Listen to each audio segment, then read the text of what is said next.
저희가 우리 계속해서 R12 크리스천 로마서 12장을 중심으로 해서 우리 칩 잉그럼 목사님이 쓰신 R12 그리스도인이라는 책을 우리가 같이 교재로 삼아서 말씀을 읽어나가고 있습니다.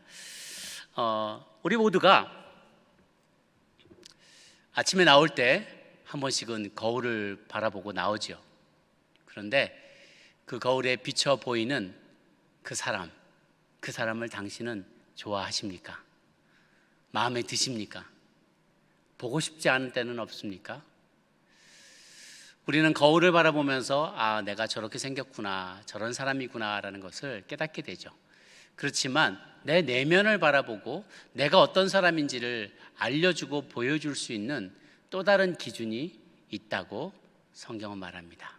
바로 성경책이, 하나님의 말씀이 내 영혼을, 현 주소를 알려주는, 내가 어떤 존재인지를 알려주고 파악할 수 있도록 도와주는 영혼의 거울이 바로 성경책인 것이죠. 어떻게 하면 진정한 자아를 파악할 수 있을까? 근본적인 질문을 세 가지로 나눠본다면 오늘 다룰 질문입니다. 나는 누구인가? 나 자신을 일반적으로 어떻게 생각하는가? 평소에 다른 사람에게 나 자신을 어떻게 소개하는가? 이걸 말할 때 나는 누구인가? 오늘 본문에 그런 내용이 나와 있습니다. 또 둘째는 나는 어디에 속해 있는가? 소속감을 말하는 거예요. 미식축구 시즌이나 프로야구 시즌이 되면 각 도시마다 자기가 좋아하는 팀들의 로고를 잔뜩 로고로 도배가 된 티셔츠를 입고 가죠. 언젠가 한번 시카고를 여행하는데 기차를 타고 갔는데요. 어디 역에서 딱 섰는데 사람들이 다 타는데 똑같이 빨간 시카고 컵스 티셔츠를 입은 사람들이 거의 차의 한 90% 이상을 기차를 타는 겁니다. 저 혼자 그냥 다른 대학 티셔츠 같은 거 하나 입고 앉아 있는데 완전히 이방인 된 듯한 느낌이 들더군요. 우리는 깃발을 들고 다니면서 자기가 어느 팀에 소속되어 있는지를 알리려고 애를 쓰면서 그 시즌을 맞습니다. 사람들은 누구나 다 자기가 어딘가에 속해 있다는 것을 알리고 싶어 해요. 또 속해 있다는 어떤 그 소속감을 통해서 안정감을 누리기를 원합니다. 그러나 그것은 우리가 어떻게 보면 우리의 죄와 타락으로 말미암은 결과이기도 해요. 본래 우리가 속하였던 곳이 있었어요. 주님께 속한 것이었고 하나님께 속한 존재였는데 아담이 범죄한 이후에 쫓겨나게 됐죠.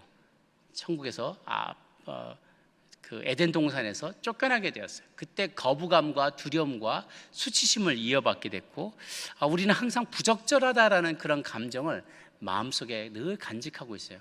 그래서 이런 나 자신의 부적절한 감정, 이런 것들을 그냥 덮어버리고 숨겨버리고, 아닌데 그래도 사람들 가운데서, 팬덤 가운데 어떤 유명한 가수의 팬이 되어서 어떤 팀의 내 멤버가 되어서 어딘가에 내가 딱 속해 있으면서 사실 진정으로 나의 모든 아이덴티티가 그 안에 속해 있는 것은 아님에도 불구하고 그냥 피상적으로라도 나는 어떤 가수의 팬그룹에, 누구 유명한 사람의 팬그룹, 스포츠 선수의 팬그룹에 속해 있다는 그 마음으로 위로를 받기를 원하는 거예요.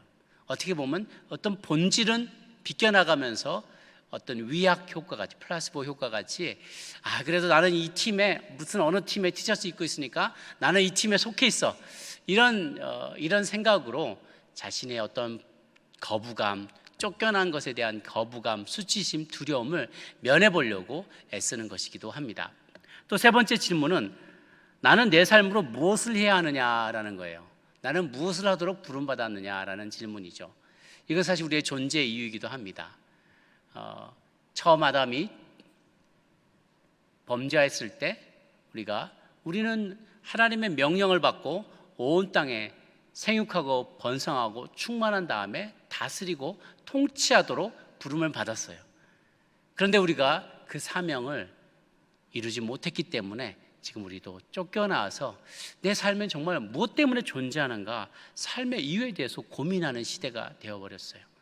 너무나 당연한 것들을 고민하는 것. 내 삶의 이유는 뭔가? 내 삶의 존재 이유는 뭔가? 지금도 많이 성공한 사람들이 인생의 노년에, 인생의 후반부에 이렇게 다 이루고 났더니 더 이상 일하지 않아도 먹고 사는데 아무 지장이 없어요. 그 다음에는 내가 왜 살아야 되는지 존재 이유를 모르는 거예요.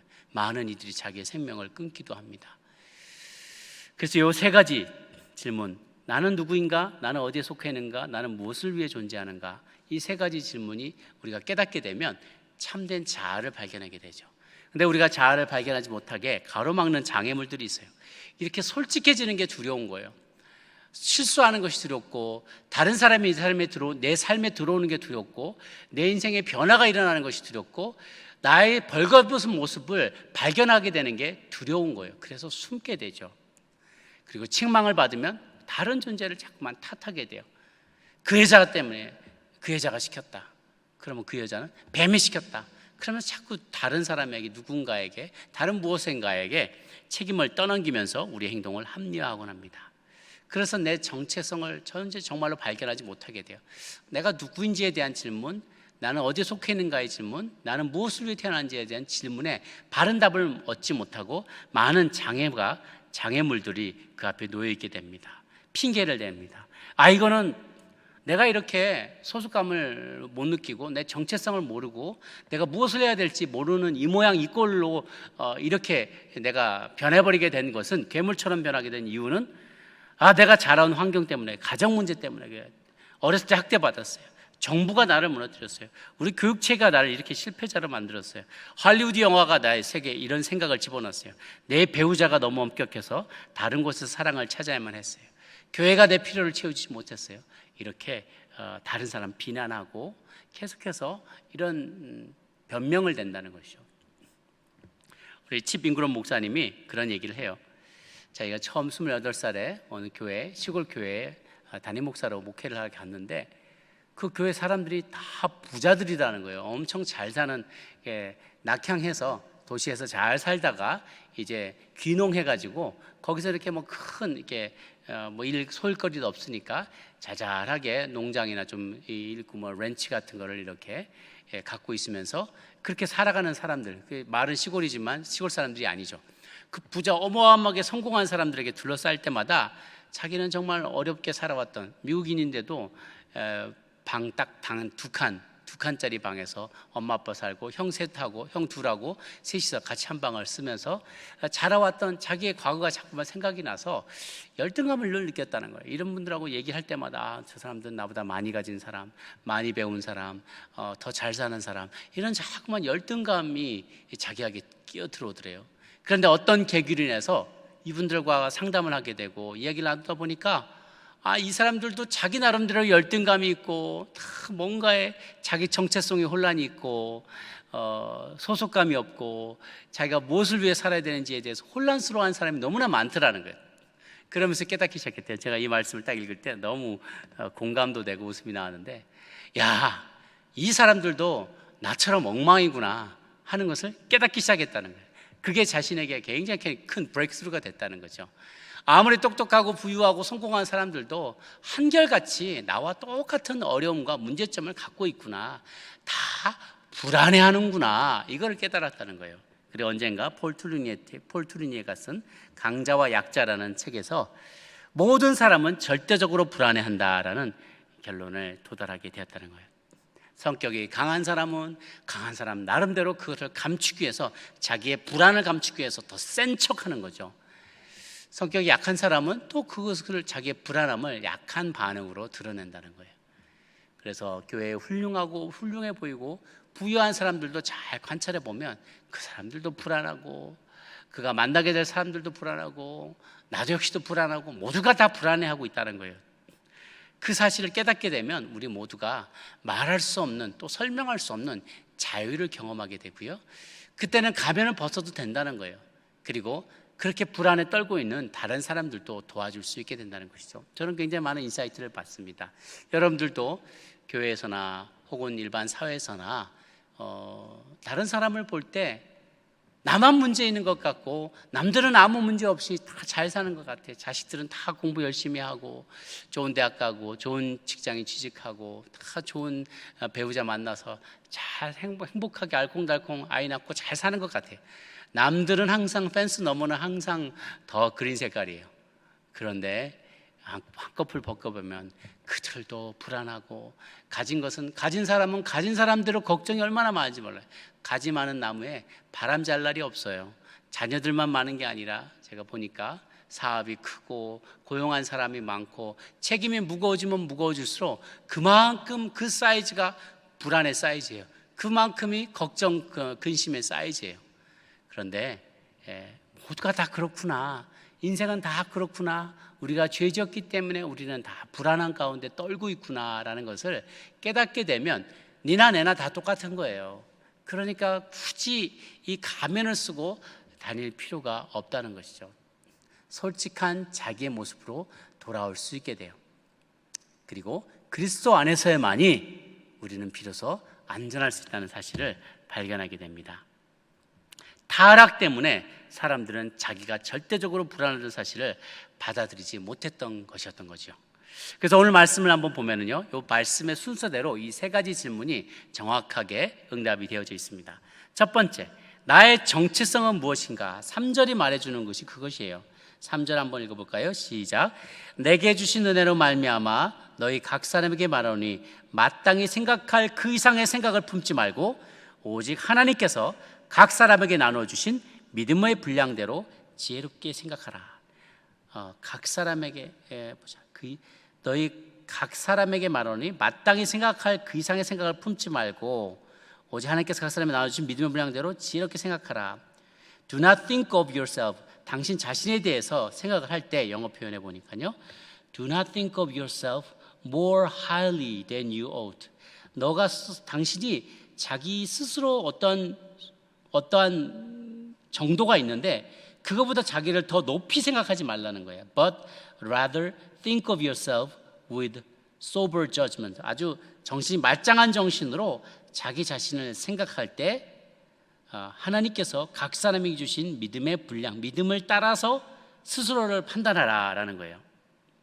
그러니까 나 자신을 있는 모습 그대로 보라는 거예요. 보통 소크라테스 그렇게 우리가 인간의 한 철학자이긴 하지만 그는 어떤 진리 한 파편을 본 것 같아요. 너 자신을 알라. 자신을 아는 것이 굉장히 중요하다는 거죠. 그런데 그 이상도 아니고 그 이하도 아니고 딱 그만큼만 파악하라는 거예요.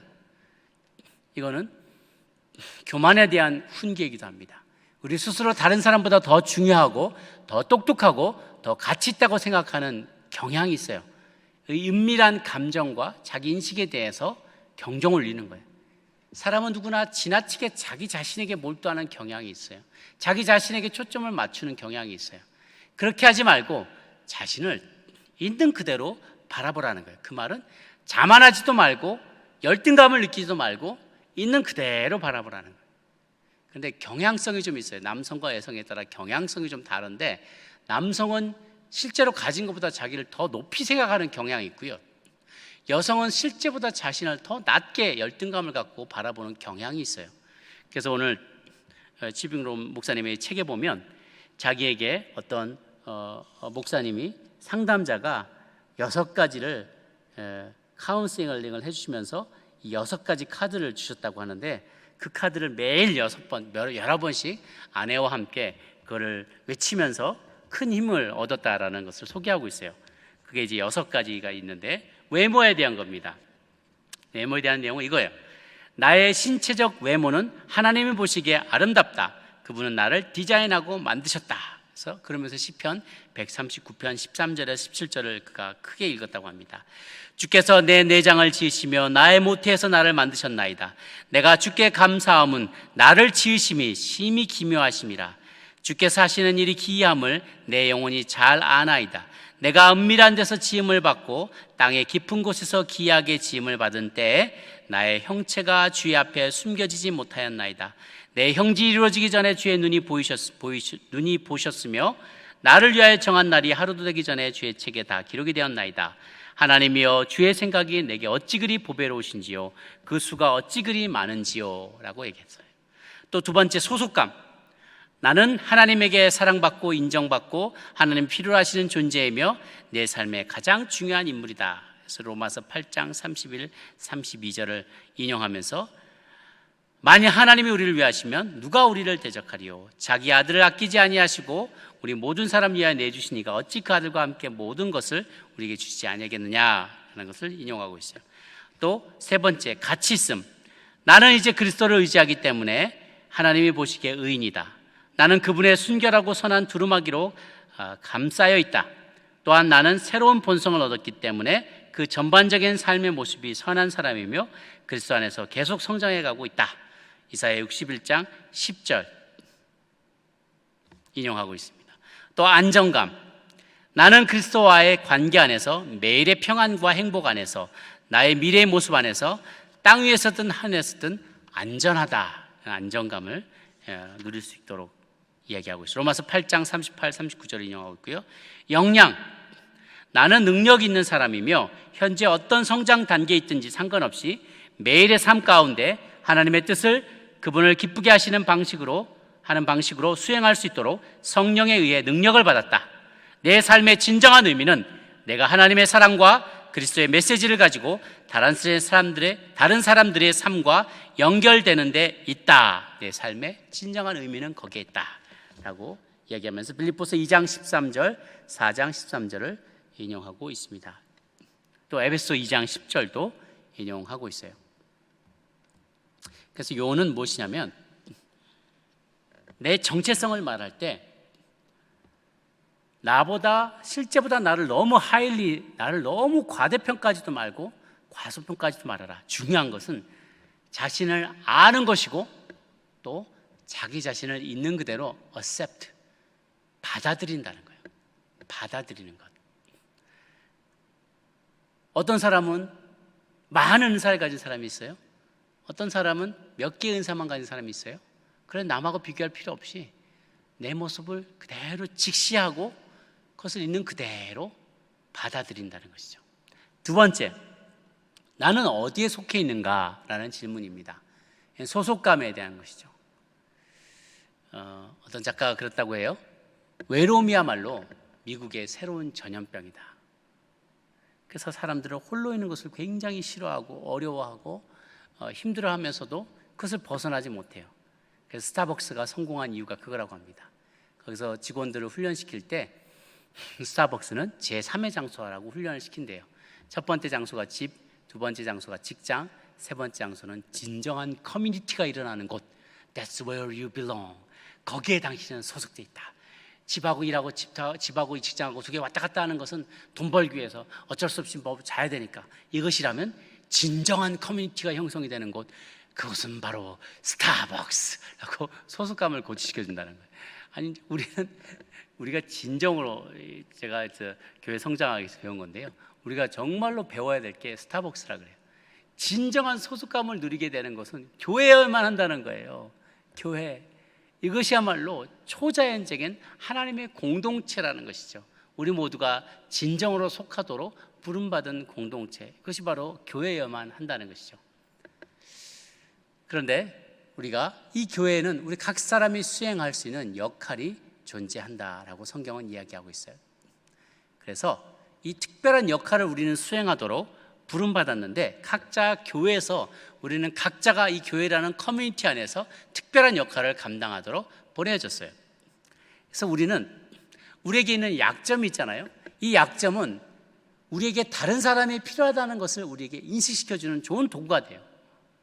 각자에게 무엇인가 부족한 점이 있어요. 그럼 그 부족한 점 때문에 다른 사람을 필요로 하는 것이죠. 침 목사님은 자기는 이 행정이 너무 꽝이라는 거예요. 물건 고치는 것도 꽝이라는 거예요. 뭔가 설교하고 가르치고 이런 건 참 개념을 잘 잡고 이러고 운동하고 이런 건 잘하는데 뭔가를 고치고 뭔가 행정을 하고 막 조밀하게 계획하고 경영하고 이런 건 자기가 너무 못한다는 거죠. 다른 사람에게 도움을 구한다는 거예요. 저도 이렇게 그 빈칸에 쓰는 게 있어서 당신의 장점은 무엇이고 약점은 무엇입니까? 제가 강점은 제 생각하기에 공감이 조금 되는 것 같다. 다른 사람에 대해서 좀 공감하고 누가 아프면 나도 똑같이 아파지고 그런 좀 감정적인 부분들이 좀 있는 것 같고요. 또 스토리텔링, 엔터테이닝, 사람들을 행복하게 하고 기쁘게 하고 내가 감동받은 이야기를 똑같이 전달하는 거에 강점이 있는 것 같아요. 그리고 나름대로 그 안에 또 로직이 있는 것, 논리가 있는 것, 이게 제 강점인 것 같아요. 근데 단점은 그러니까 numbers, 숫자가 너무 약해요. 그래서 얼마 전에 아내가 우리 우리 여보 우리 통장에 얼마 있어 물어보는데 제가 0 단위 하나를 다르게 얘기해서 아내가 너무 충격을 받았던 순간이 있었어요. 예, 뭐 얼마나 밝히지 않겠지만 뭐 만약에 집에 우리 전 재산이 100만 원이다 그러면 우리 10만 원이야 이렇게 해가지고 너무 충격을 받아서 100만 원인가? 계속 왔다 갔다 하니까 아휴 당신은 정말 못 말려. 제가 숫자가 너무 약한 거예요. 또 한 가지는 names, 이름에 약해요. 그래서 얼굴하고 그 어떤 상황에 딱 들어가면 잘 기억이 나는데 이름이 잘 기억이 안 나는 거예요. 미치겠어요. 그리고 또 한 가지가 감정이 장점이기도 한데 또 단점이기도 하더라고요. 너무 이제 이 사람들을 한 사람 한 사람 좀 감정으로 이렇게 보다 보니까 누구한테 힘든 말을 하기 힘들어하는 거예요. 그 사람이 힘들어하거나 마음 상할 만한 이야기들을 잘 못하는 거예요. 그러다 보니까 어떤 디시전 메이킹을 하고 그럴 때 자꾸만 이제 사람들의 형편을 자꾸 많이 보게 되는 부분이 좀 약한 부분인 것 같아요. 그럴 때 이런 약점들도 여러분들도 다 있지 않겠어요? 여러분들의 약점들이 있을 텐데 그 약점들은요, 우리가 우리는 다른 사람이 꼭 필요하다는 사실을 우리에게 일깨워주는 좋은 도구라는 거예요. 나의 약점은 서로 간의 관계를 개방하고 연약해짐으로써 다른 사람들을 의지할 것을 요구해요. 그러니까 중요한 것은요, 주의할 것은 비교하면 안 된다는 거예요. 우리가 자신을 분명히 보지 못하거나 왜곡된 시각으로 보게 될 때 그 차이점에 대해서 감사하기보다는요, 그것을 왜 비교하게 돼요. 그래서 차이를 감사해야 됩니다. 나의 장점이 다른 사람의 장점과 같지 않은 것에 대해서 감사해야 돼요. 똑같은 은사만을 가진 사람으로 교회가 가득 차 있다면, 모든 사람이 다 찬양을 너무 잘하는 곳이 있다면 너무 힘들겠죠. 다 찬양하고 싶어하고 선거대 지휘자님이 너무 위축될 거예요. 다 노래 잘하니까. 모든 사람이 성경에 박식하고 말씀을 너무 잘 이해하고 잘 풀어내면 설교하는 목사님이 부담스럽겠죠. 모든 사람이 카메라를 잘 영상을 잘 잡고 막 음향을 잘 잡고 그러면 방송실과 음향실이 미어 터지겠죠. 그런데 그렇지 않아요. 항상 어떤 사람은 어떤 거를 잘하고 어떤 사람은 다른 걸 참 잘해요. 어떤 사람은 고치는 걸 잘하고 어떤 사람을 서빙하는 걸 잘해요. 이러니까 서로 간에 있는 서로 다른 강점들이 서로 간에 시너지 효과를 불러일으키는 것이죠. 그래서 우리가 스스로에게 물어볼 질문은 내 강점은 무엇이며 나는 지금 어떻게 그것을 다른 성도와의 관계 가운데 사용하고 있는가? 내 강점을 지금 사용해서 남을 세우는 일을 하고 있는가? 이걸 잘 생각해 봐야 한다. 또 다른 것은요, 나의 약점은 무엇이고 나는 지금 어떻게 나의 약점을 드러내어서 다른 사람의 도움을 청하고 있는가? 다른 성도들을 나의 삶으로 초대하고 있는가라는 것을 질문해 봐야 돼요. 성도 각자가 곁에 있는 다른 성도들에게 그리스도의 살아있는 몸으로서 기능할 때, 몸의 한 부분으로서 기능할 때 우리는 진정으로 소속감을 느끼게 돼요. 피상적인 사회적 욕구를 소속하고 싶은 어떤 사회적 욕구를 뛰어넘어서 진정한 소속감을 경험하게 돼요. 그래서 교회 공동체 안에서 나도 정말 유익한 존재구나. 나의 이러한 모습이 부족하지만 그러나 교회 안에서 이렇게 다른 사람들에게 쓰임받을 수 있구나. 그리고 또 나는 다 잘하는 줄 알았는데 아니구나, 나는 연약하구나, 나는 저분이 필요한 존재구나 라는 걸 깨달으면서 진정으로 소속감을 경험하게 돼요. 나는 어디에 속하는 것인가. 그래서 보면 4절에 우리가 한 몸에 많은 지체를 가졌으나 모든 지체가 같은 기능을 가진 것이 아니니 이와 같이 우리 많은 사람이 그리스도 안에서 한 몸이 되어 서로 지체가 되었느니라. 이 말씀은 우리가 한 몸 안에 여러 지체이고 다양한 기능을 가지고 은사를 가진 자라는 것을 다시 한번 상기시켜 주죠. 마지막으로 우리가 본문에서 이 6절에서 8절까지 나온 말씀은 우리는 과연 어떠한 하나님의 목적을 이루기 위해서 이 땅 가운데 보냄받았는지 사명을 다시 한번 생각하게 만들어요. 무엇이 나의 삶을 살만한 가치가 있는 것으로 만드는가라는 거예요. 나는 왜 이 땅 위에 살고 있고 이루어야 될 사명은 무엇인가라는 것을 다시 한번 깨달을 수 있도록 해주는 것이죠. 잠깐 우리 저자가 옆으로 잠깐 다른 이야기를 하면서 성공적인 교회들을 보니까 특징들이 있는데 깊이 성장한다, 사람들이 실제적으로 성숙해지고 그리스도를 닮아간다. 넓게 성장한다. 그리스도를 모르는 사람들을 꾸준히 그렇게 해서 인도한다. 세 번째가 영향력을 발휘한다는 거예요. 교회가 빈곤과 교육과 사회정의와 지역사회의 중요한 여러 가지 사회적인 필요를 채워준다라는 것을 하면서 요 깊이 넓게 그리고 영향력을 발휘하면서 성장하는 그런 교회야말로, 그런 교회는 또 그 안에 있는 성도들이 각자의 은사를 마음껏 발휘하게 될 때 이런 성장하는 교회, 좋은 교회, 이런 교회를 이룰 수 있다는 것이죠. 여기서 이제 여러 가지 은사를 얘기하는데 특별히 7가지 은사를 얘기합니다. 은사, 카리스마타, 값없이 주신 하나님의 선물을 말하는 거죠. 각 사람에게 카리스마타를 주셨어요. 이거는 우리가 자랑할 게 아니에요. 내가 노력해서 얻은 게 아니잖아요. 그리고 또 우리가 이것을 인정해야 돼요. 모두에게 카리스마가 있어요. 뭐든가에 카리스마타가 있어요. 누군가에게는 그 무엇인가 다 있어요. 어떤 사람은 물건을 만드는 데 카리스마타가 있어요. 잘 만들어요. 누구는 죽었다 깨어나도 정말 평생을 내가 건반을 연주하고 그래도요, 엊그제 배운 사람이 뚱땅뚱땅 하는데 그 평생을 한 사람보다 탁 앞설 수가 있어요. 그래서 모차르트가 살리에르를 보면은 살리에르가 그렇게 노력을 했는데도 어린 모차르트가 잠깐 하고 뭐 이렇게 놀듯이 끄적끄적 하듯이 만든 건데 탁월한 작품을 만들어내잖아요. 이제 그런 것이 은사인 거죠. 은사는 백날을 내가 노력해서 어느 정도까지 이루어지는 부분도 있지만 노력한 것 플러스 알파가 있어요. 그게 바로 하나님의 은사예요. 힘들지 않게 어떤 일들을 해내는 사람은 그 은사가 있는 사람이라고 하죠. 여러분, 첫 번째, 예언하는 사람은 곧 예언이면 믿음의 분수대로 예언하라. 이 예언은 foretelling과 foretelling이 있는데 앞으로 되어질 미래 일들은 예언하는 일들도 있어요. 구약에 보면 앞으로 이런 일이 있을 것이다 라고 예언하는, 앞으로의 일들을 예언하는 게 있습니다. 신약의 시대 그 대부분의 경우는요, 또 오늘날에도 있게 되는 예언이 오늘날에도 있습니다. 오늘날에 있는 예언들을 대부분을 보면은 이것은 현재 성도들에게 주시는 하나님의 음성일 경우가 많아요. 주로 청중들의, 듣는 사람들의 과오를, 자신들의 죄와 잘못을 깨닫게 하고 돌이켜서 마땅히 행해야 될 바를 가르쳐주는, 하나님의 뜻을 전달하는 일일 경우가 많습니다. 그래서 이 예언의 메신저들은 단지 나는 하나님의 입이다, 그 역할만 충실히 수행할 수 있어야만 해요. 간혹 가다가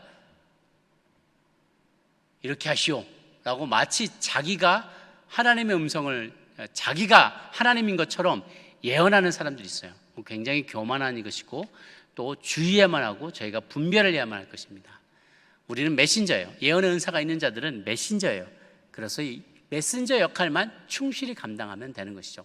두 번째, 섬기는 일이면 섬기는 일로. 섬기는 일은 특히 성도들의 물질적인 요구를 관장하고 도와주는 어떤 집사의 직분과 관련된 은사를 말해요. 그런데 이 섬기는 일을 아무나 하는 게 아니에요. 정말 보니까 섬김을 같은 장소에 늘 같은 시간에 나와서 밥을 퍼주고 같은 시간에 나와서 늘 청소를 하고, 보니까 지난번에도 우리 성도님 한 분이 또 아무도 교회 안 오는데 혼자 오셔서 꽃밭을, 화단을 가꾸고 씨를 뿌리고 물을 주고 꽃을 가꾸고 그런 모습을 보았어요. 아무도 보는 게 없지만 그걸 기쁨으로 감당하시는 거죠. 꾸준히 같은 장소에서 같은 섬김을 하는 것, 이것이 섬김의 은사가 있는 사람이 하는 일이에요. 또 가르치는 자면 가르치는 일로. 이는 지식과 관련이 있어요. 그래서 이 은사를 받은 성도는 다른 사람들의, 성도들의 삶의 영역에 실질적인 도움을 주는 교사와 같은 직분을 맡게 되는 것이죠. 근데 여기 중요한 거는요, 가르치는 은사는 좀 달라요. 이 은사는 뭐냐면, 많은 사람이 가르치려고 드는 사람 많이 있어요. 막 이렇게 훈계하고 이렇게 살아야 된다고, 성경은 이렇게 얘기한다고 막 가르치고 강조하지만 그 가르치는 은사를 가진 사람은 좀 다릅니다. 그건 뭐냐면 그게 쉽게 들려져요. 잘 풀어주시는 분이 가르치는 은사가 있는 분이에요. 그러니까 똑같이 들었는데 어떤 분 얘기를 들으면 계속 꼬박꼬박 졸리고 막 윽박 지르는 것 같고 막 야단 맞는 것 같고, 그래서 계속 들을 때마다 튕겨 나오는데, 혹은 듣고 나서 바로 통과돼서 나가버리는데, 어떤 이야기를 듣고 있으면 계속 듣고 싶어져요. 그리고 그 말이 그 말이었구나 하고 잘 풀어지, explain이 되는 거죠. 잘 풀어지니까 쏙쏙 들어오게 되고요.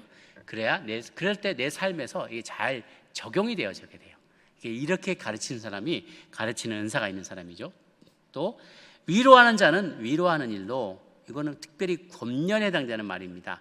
회중들에게 권면하면서 이렇게 살면 안 됩니다, 이렇게 격려해주고 또 인커리지하고 이렇게 할 수 있는 사람, 은사를 가진 사람이죠. 바나바와 같은 사람이죠. 또 보면 구제하는 자는 성실함으로, 구제하는 자는 성실하다. 구제하는 것은 이제 외적인 자선행위를 말하는 건데요, 교회 외부를 향하여서 자선행위를 하는 것인데요, 이 일을 하는 사람은 매우 성실해야 된다는 거예요. 아까도 말한 것처럼 봉사와 비슷해요. 나는 사람을 구제하는 사람은 성실하게 해야 한다고 얘기합니다. 또